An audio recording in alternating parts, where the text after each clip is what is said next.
que signifie perdre l'âme. Nous pouvons avoir une explication plus claire encore en lisant la parabole de l'évangile de Luc, chapitre 12, versets 15 à 21. Puis il leur dit, « Gardez-vous avec soin de toute avarice, car la vie d'un homme ne dépend pas de ses biens. Serait-il dans l'abondance ?» Et il leur dit cette parabole. « Les terres d'un homme riche avaient beaucoup rapporté. Et il raisonnait en lui-même disant, que ferai-je? Car je n'ai pas de place pour entrer ma récolte. Voici, dit-il, ce que je ferai. J'abattrai mes greniers, j'en bâtirai de plus grands. J'y amasserai toute ma récolte et tous mes biens.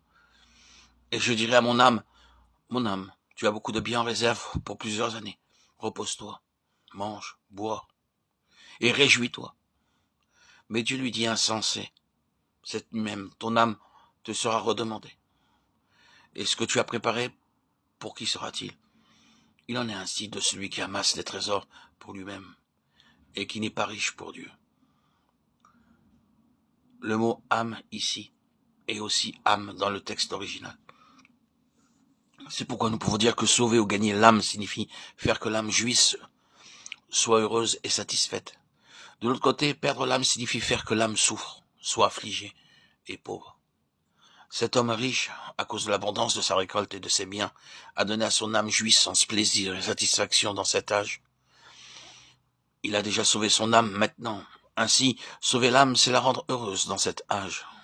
Ce que nos yeux voient, nos oreilles entendent, et nos mains et nos pieds touchent, se fait par le moyen de notre corps.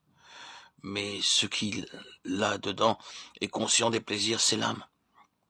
L'âme est le siège de nos désirs naturels. Elle nous permet de sentir et de jouir. Les désirs de cette vie de l'âme demandent à être satisfaits.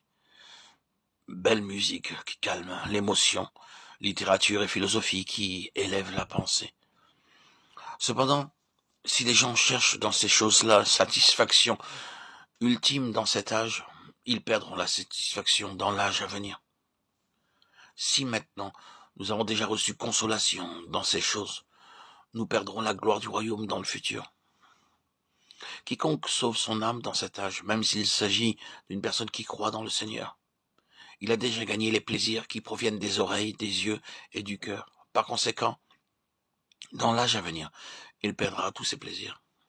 Celui qui gagne maintenant perdra dans le futur, tandis que celui qui perd maintenant gagnera dans le futur. C'est ce que nous devons comprendre au sujet du salut de l'âme. Gagner la gloire, la joie, la satisfaction du royaume dans le futur, c'est sauver l'âme. Perdre ces choses dans le futur, c'est perdre l'âme.